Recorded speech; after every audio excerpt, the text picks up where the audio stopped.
अस्सलाम वालेकुम वरहमतुल्लाहि वबरकातुहू। मैं हूं सैयद अब्दुल वहाब शिराज़ी और आप देख रहे हैं नुक्ता गाइडेंस चैनल। नाज़रीन, वजीफ़ा क्या है, इस हवाले से आज की इस वीडियो में आपसे मुख्तसर सी बात करूंगा।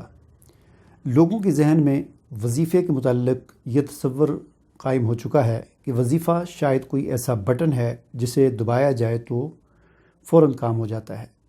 मिसाल के तौर पर जिस तरह हमारे घरों में बिजली के बल्ब का एक बटन होता है जिसे हम दबाते हैं तो बल्ब ऑन हो जाता है और उस बटन को फिर ऊपर करते हैं तो बल्ब ऑफ़ हो जाता है।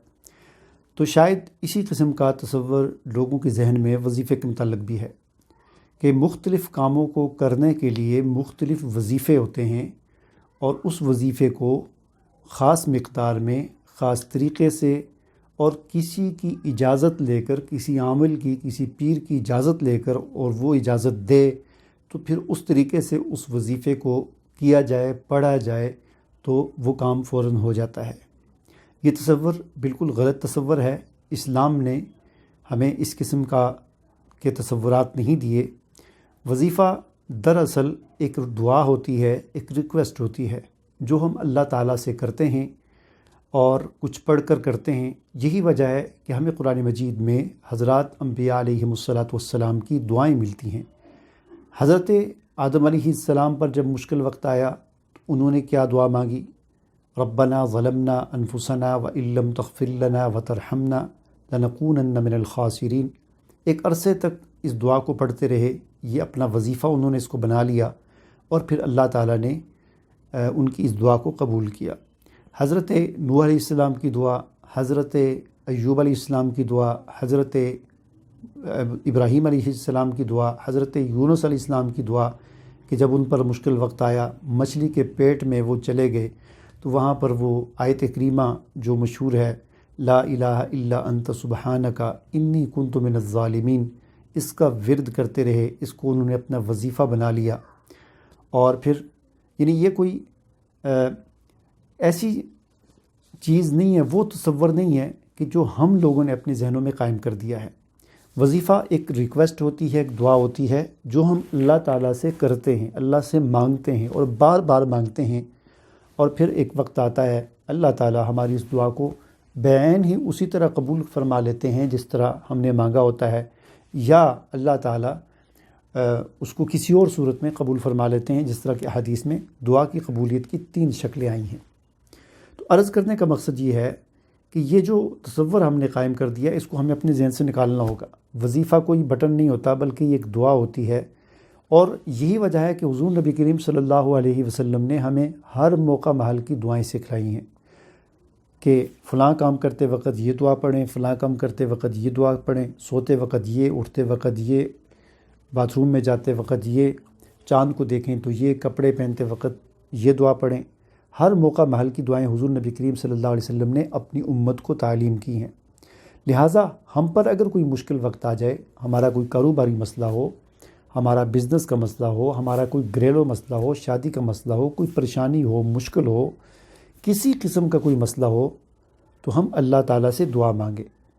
अगर अरबी ज़बान में हुज़ूर नबी करीम सल्लल्लाहु अलैहि वसल्लम की बतलाई हुई दुआओं में से कोई दुआ अगर हम पढ़ लें जिसमें हमारे मसले से मुताल्लिक़ अल्फाज हों तो बहुत अच्छी बात है। नहीं तो अल्लाह हर ज़ुबान को जानने वाला है, अल्लाह हमारे दिलों के हाल को जानने वाला है। हमारी अपनी जो ज़ुबान है, उर्दू है, पंजाबी है, पश्तो है, फ़ारसी है, जो भी आपकी ज़ुबान है, अपनी ज़ुबान में 2 रकात नमाज सलात हाजत के पढ़ के अल्लाह ताला से दुआ मांगें और मांगते रहें यहाँ तक कि अल्लाह ताला आपकी उस मुश्किल को ख़त्म फरमा दे और आपके लिए आसानियाँ पैदा कर दें। लिहाजा वजीफ़े से मुताल्लिक़ मुझे मैसेज आते रहते हैं, जी फ़लाँ काम के लिए मुझे कोई वजीफ़ा बता दें, शादी नहीं हो रही उसके लिए वजीफ़ा बता दें, हाँ जी ये मुश्किलात हैं, फ़लाँ मुश्किलात हैं, ये मसला है, कारोबारी मसला है, उसके लिए वजीफ़ा बता, ऐसा वजीफ़ा बता दें कि ये मसला हल हो जाए, जल्दी से हल हो जाए। तो भाई इस तरह की कोई वजीफ़े बना कर हमें अल्लाह ने और अल्लाह के रसूल सल्लल्लाहु अलैहि वसल्लम ने नहीं दिए कि इस काम के लिए जो है चंद एक चीज़ें हैं इस तरह की जिनके बारे में पॉइंट करके बताया गया है कि फ़लाँ काम के लिए ये दुआ पढ़ें, लेकिन वो दुआएं हैं, वो तसव्वुर नहीं दिया जो हमने कायम कर रखा है कि फ़लाँ से इजाज़त लो, پیر صاحب سے اجازت لو، عامل سے اجازت لو، بغیر اجازت کے پڑھا تو کوئی فائدہ نہیں ہو جائے گا، رجت ہو جائے گی، یہ ہو جائے گا، وہ ہو جائے گا، اس قسم کا کوئی تصور اسلام میں نہیں ہے۔ اللہ تعالیٰ اپنے مخلوقات میں سے ہر ایک کا رب ہے، اور خاص طور پر ہر انسان کا اللہ جو ہے وہ رب ہے، مالک ہے، ہر ایک کی سنتا ہے اور ہر ایک کی سن کر اس کا جواب دیتا ہے، ٹھیک ہے نا؟ تو ہمیں خود اللہ تعالیٰ سے تعلق بنانا چاہیے۔ یہ عاملوں کے پیچھے بھاگنا، پیروں کے پیچھے بھاگنا، جو ہمارے معاشرے کے اندر جس قسم کے پیر بیٹھے ہوئے ہیں، ہاں ایسے اللہ والے واقعتاً جو قرآن و سنت کی پیروی کرنے والے ہیں اور واقعتاً وہ متقی اور صالحین ہیں اور اللہ کے ولی ہیں، ان کے پیچھے چلا جا سکتا ہے۔ لیکن جس قسم کے آج کل ہمارے معاشرے کے اندر پائے جاتے ہیں لوگ، یہ لوگ فالو کرنے کے قابل نہیں ہیں، پیروی کرنے کے قابل نہیں ہیں کہ ہم ان کو پیر مان کر ان کی پیروی شروع کر دیں۔